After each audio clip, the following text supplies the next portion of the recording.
International News. Federal Executive Council approves the establishment of Nigerian Industrial Policy and Competitiveness Advisory Council. Senate rejects the nomination of Ibrahim Magu as substantive chairman of EFCC. Federal government saves over $200 million through presidential fertilizer initiative. Thanks for joining us on the news at this hour from NTA International. Ominoden is my name. The Federal Executive Council has approved the establishment of Nigerian Industrial Policy and Competitiveness Advisory Council in furtherance of the nation's Industrial Revolution Plan. Minister of Industry, Trade and Investment Okechukwu Enelmama announced this while briefing newsmen after the council's meeting. State House correspondent Adamu Sambo reports that a draft bill for an act to provide a legal framework for National Disease Control and Prevention Center has also been approved.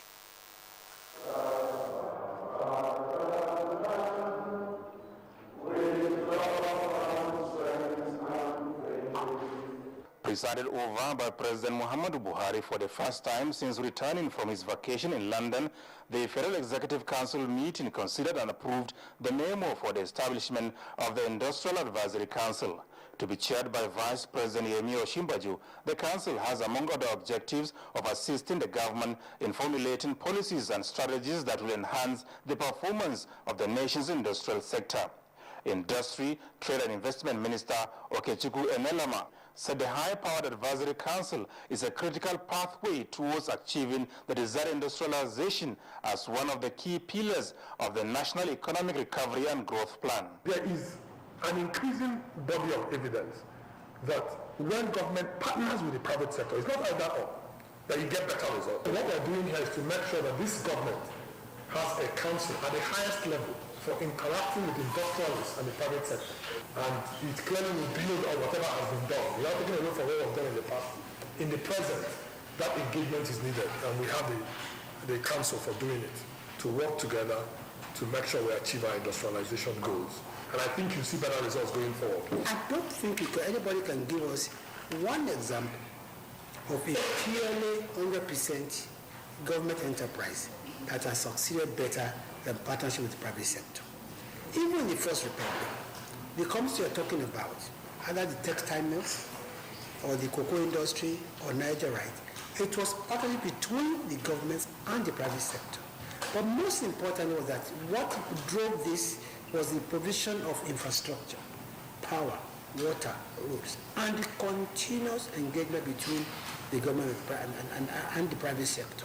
The Federal Executive Council also approved a draft bill for an act to provide a legal framework for Nigeria's Center for Disease Control and Prevention.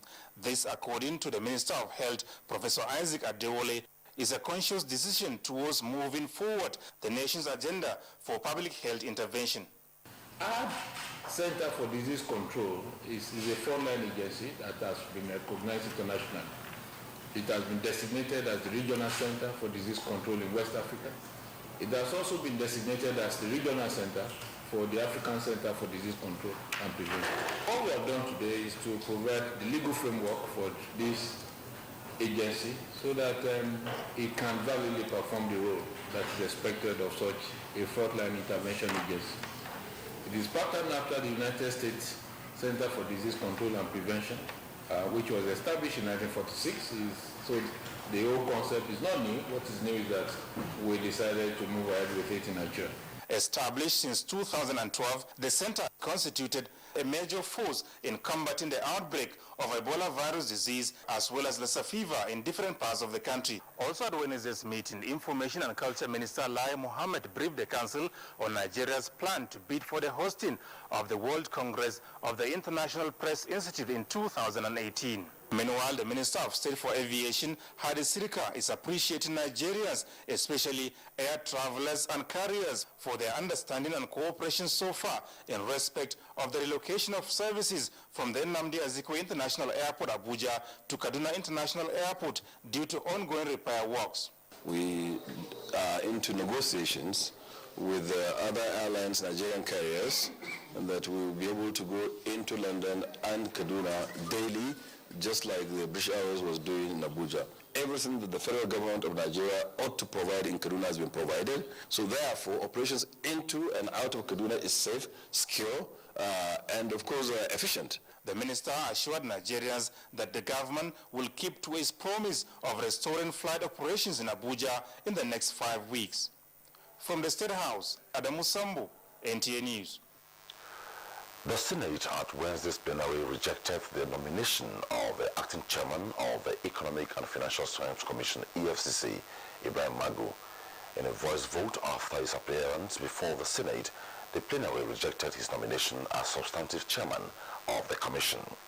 During the screening, all gray areas of doubt which led to his earlier screening being put on hold were raised. Ibrahim Magu, one of the founding fathers of the EFCC, who was the nominee of President Muhammadu Buhari, was appointed in acting capacity in November 2015. Of the anti-graft agency asserted that there is a nexus between corruption and the present economic recession facing the country. In discharging my duties at the EFCC, the fear of God, national interest, and the rule of law have guided our actions. At the plenary, the Senate, acting on Section 89 of the 1999 Constitution, issued a warrant compelling the Comptroller General of Customs, Hamid Ali, to appear before it Thursday. These actions that were taken by the Senate, in my own view, could have been easily avoided if these institutions begin to respect the Constitution that we all have sworn by and the process and procedures. And we do hope that what we're doing here, as we say, is not defending our time, it's even times after us and before us, and to ensure that this Senate will definitely continue very hard to defend what we have all sworn to this Constitution. And nobody is above the law, and we must show that nobody is above the law, so that the CD Custom will make himself available 10 a.m. tomorrow morning and make his case. Efforts to harmonize the National Anti-Corruption Strategy document has continued with a consultative meeting in Abuja. Femi Okewo reports. The stakeholders' consultative meeting is aimed at the harmonization of 3 working documents. The documents are Nigeria Anti-Corruption Strategy by the Federal Ministry of Justice, National Anti-Corruption Action Plan by the Presidential Advisory Committee Against Corruption, and the National Strategy to Combat Corruption by the Interagency Task Team. Solicitor General of the Federation and Permanent Secretary, Ministry of Justice, stood in for the Minister of Justice at the event. It is well acknowledged that corruption undermines economic development, political stability, rule of law, and social development. The strategy document is expected to provide a framework to improve the anti-corruption regime in Nigeria. In Abuja, Femi Okewo, NTA News.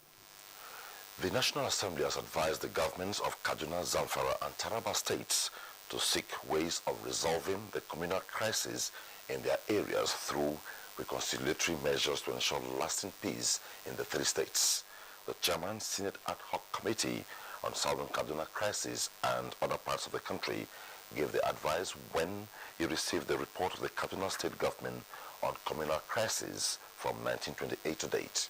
National Assembly correspondent Ifeanyi Ezumba reports. The chairman of the ad hoc committee, Kabiru Gaya, who said the major problems in the areas are social, political and religious, urged the people of Southern Kaduna to work with the state government to ensure peaceful coexistence. The governors of both states, both Governor of Zamfara and Governor of Kaduna, and even Taraba, where we visited earlier, they are doing their best in trying to maintain peace. We intend to visit more based on the directive by the Senate that we should also visit Benue State, Nasarawa State, Niger State, Kano State, because of the southern part of Kano. I believe that when you secure the place first, then you reconcile the people. Then you can now come up with either a resolution or a new act or law that makes sure that if we set up timelines and issue that if you go beyond this, this will take place, this will happen, and this. But if you going back and saying you want to implement past white papers, definitely you create more problem than. In as much as we want to have union and have good relationship with our neighboring countries, that does not mean we should expose our own security to danger. The committee, while thanking the government of various states for holding community meetings that will bring solutions to the crisis, said their findings will be submitted to the Senate at plenary. From the National Assembly, Ifeanyi Isumba, NTA News. 6 people have been injured in an explosion which occurred in the early hours of Wednesday in Maiduguri, the Borno State capital.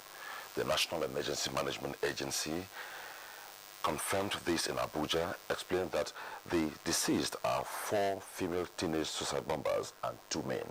The agency said 16 other people injured in the incident have been moved to the specialty hospital and University Teaching Hospital in Maiduguri, Borno State. The task of restoring peace to the Niger Delta is a collective responsibility of all Nigerians.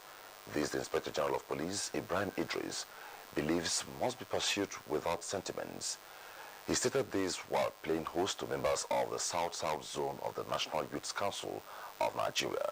Timothy Yusuf reports. One spectacular message from the youth to the Inspector General of Police is that the menace caused by the youth ought to be corrected by them. This, they say, informed their special project tagged Niger Delta Youth Peace Dialogue. To realize their project, they are adopting 3 measures of consultation, memorandum and dialogue. The time for us to come before you is now, so that we will not be seen doing a good job, doing it so wrongly as to the fact that we did not crave the indulgence of the authority, the security agencies. Without the police, there will be no good governance. Without the police, there will be no security. The Inspector General of Police, Ibrahim Idris, welcomed their initiative. He assured on the support of the Nigerian police, which he described as more people-oriented in its policies and operations. It's a very good sign that some of you are going on to build bridges to other members of the country itself, having positive objectives to see how Nigeria as a country would progress beyond its present edition.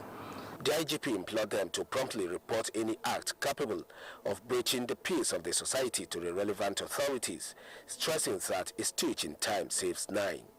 In Abuja, Timothy Yusuf, NTA News. The wife of the president, Aisha Muhammadu Buhari, has reaffirmed her commitment in driving the campaign of protecting the rights and safety of the consumer. Mrs. Buhari stated this in a message shortly after the investiture in her honor as Consumer Ambassador of Nigeria. Sales correspondent Aliu Kabir reports that the event was part of the activities to mark the 2017 World Consumer Rights Day put together by the Consumer Protection Council, CPC. Yeah, the World Consumer Rights Day set aside for the celebration of consumer rights all over the world. The investiture of the wife of the president as the Consumer Ambassador of Nigeria, the Director General of the Consumer Protection Council, said is to lead the crusade on creating consumers' awareness, particularly women, to know their rights. We are therefore convinced that if Her Excellency Aisha Buhari will, as the Nigerian ambassador, bring her passion to bear on the education of consumers, a large population of our citizens, particularly women, will be sensitized of their consumer rights and responsibility in a very short time. The wife of the president, represented by the wife of the Nasarawa State Governor, Marotanko Almakora, emphasized the need for all Nigerians to remain key stakeholders in promoting and protecting the rights of consumers. We therefore need to put our efforts into making sure that the rights of citizens are protected. I want to call on Nigerians to be honest in their economic activities and as consumers of goods and services, so they can contribute positively to the economic growth and development of the nation. Stakeholders from within and outside the country are optimistic that in protecting the right and safety of the consumers, especially the challenges of digital world such as cybercrime education is key. The consumers, the ones who consume education services, who are they? The parents and their children, and they should be heard. They should be part of the dialogue. We have a commercial section in virtually all 119 missions abroad, so they need to be sensitized. In Abuja, Aniu Kabir, NTA News. This is the news on NTA International, reaching you from Abuja, Nigeria's capital. Stay tuned for more stories after the break. NTA International News, State House correspondent Hamza Musa. In-depth news analysis and professional perspectives on all sides of the story. Experts say the issue of national energy and resources must be promoted every day on NTA International. We take you inside Africa and the world. NTA International News. Africa as it is. The 23 of electoral officials of INEC accused of complicity in the Rivers State rerun elections will now be charged to court on the 7th of April. This is due to the objection on the jurisdiction of the court hearing the case. Edina Justice reports. INEC bring on its 7-count tag, but they could not take their plea as the Defense Counsel filed an objection on the territorial jurisdiction of the court. After hearing arguments on the stay of plea, pending the resolution of the motion, Justice John Soho adjourned the hearing on the application filed by the defendant to the 7th of April 2017. Jurisdiction is very fundamental. That has to be resolved first before any step is taken. Otherwise, whatever the court does will be a nullity. So we have to go back and respond to their motion.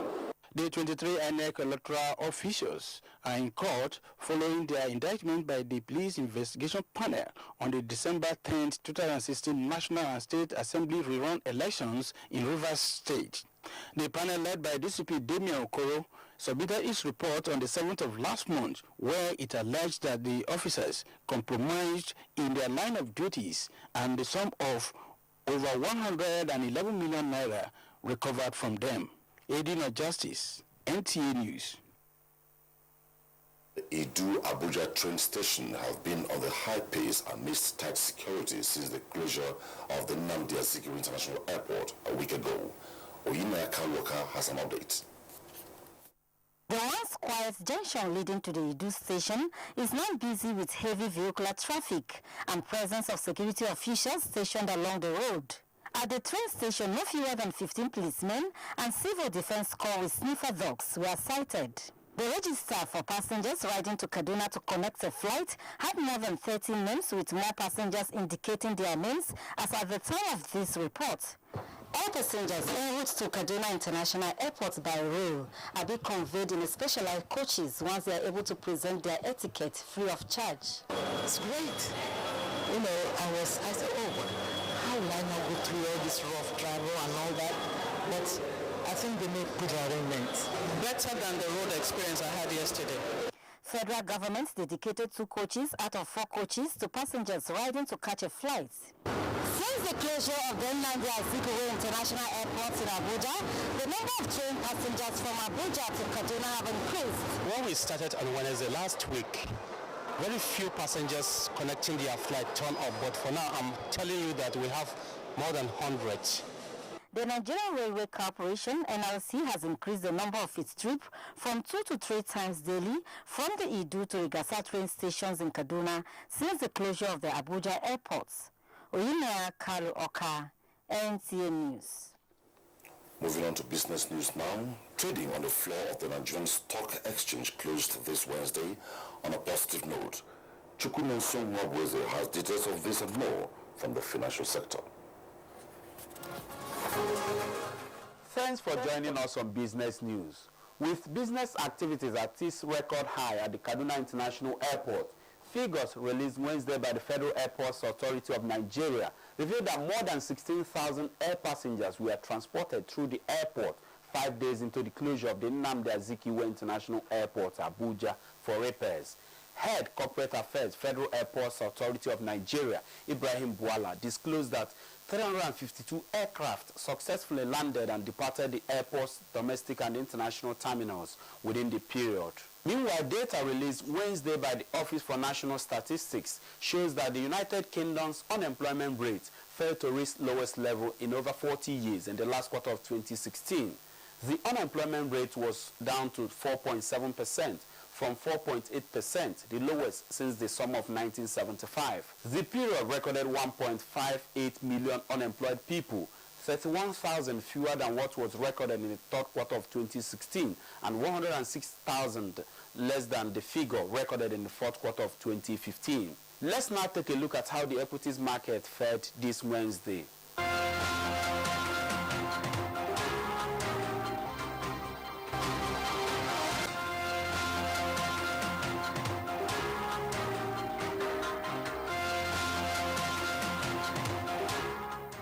And that's our package on this segment. I am Chukunonso Mwabweze.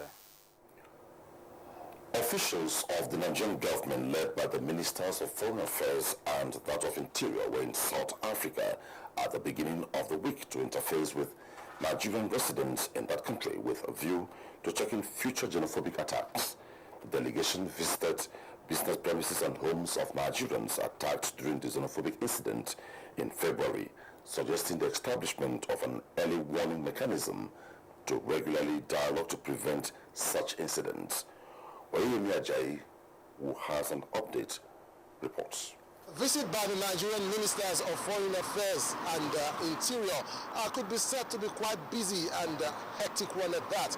It was an opportunity for these ministers to have first-hand information about the feelings of Nigerians in South Africa. And this was actually an opportunity for the Nigerian community in South Africa to express their feelings about the Nigerian government. Also, the ministers assured them that the Nigerian government is only listening to their cry and that the government is doing everything possible to ensure that Nigerians in South Africa have a great and comfortable stay in the country. It's very, very important because it means that our National Union of Nigerians in South Africa